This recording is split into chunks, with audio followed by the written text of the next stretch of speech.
Bukod sa West Philippine Sea, may barko ng China na namataan daw sa Benham Rice na nasa kabila naman ng Pilipinas at tayo lang po ang may eksklusibong karapatan para ito ay ma-explore. Hinala ng isang eksperto, bahagi ito ng pagpapalakas ng military capability ng China. Saksi si Chino Gaston. But to the rest of the world. Nang sisiri ng mga Filipino marine scientists ang Benham Rice noong 2016, wala silang nakitang bakas ng iligal na pangingisda at natuklasang puno ito ng corals o bahurang tirahan ng mga isda.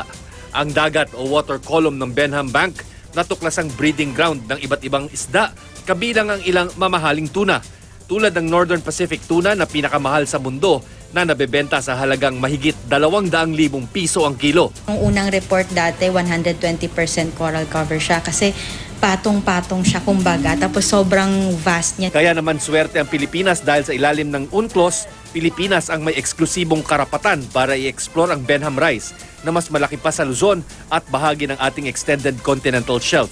Hindi tulad ng West Philippine Sea na nasa ilalim ng China. Ang Benham Rice ay nasa silangan ng Luzon at malinaw na walang hangganan o border na dumidikit sa mainland China. Walang kaagaw ang Pilipinas sa teritoryo.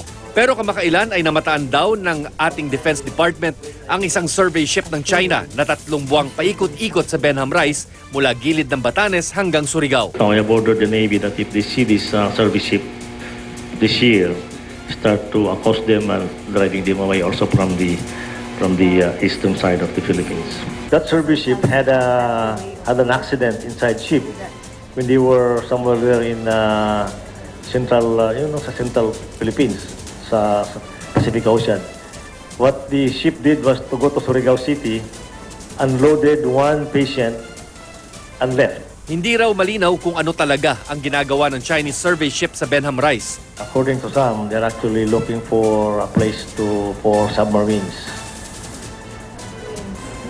Maybe their submarines or other country submarines.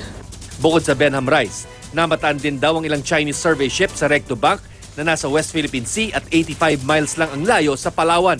Yan ay kahit idineklara na ng International Arbitration Tribunal na bahagi ito ng ating exclusive economic zone.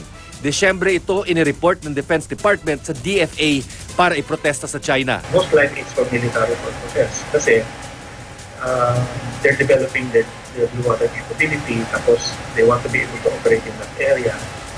And yung Pacific Seaboard ng Philippines is an ideal operating arena for their submarines.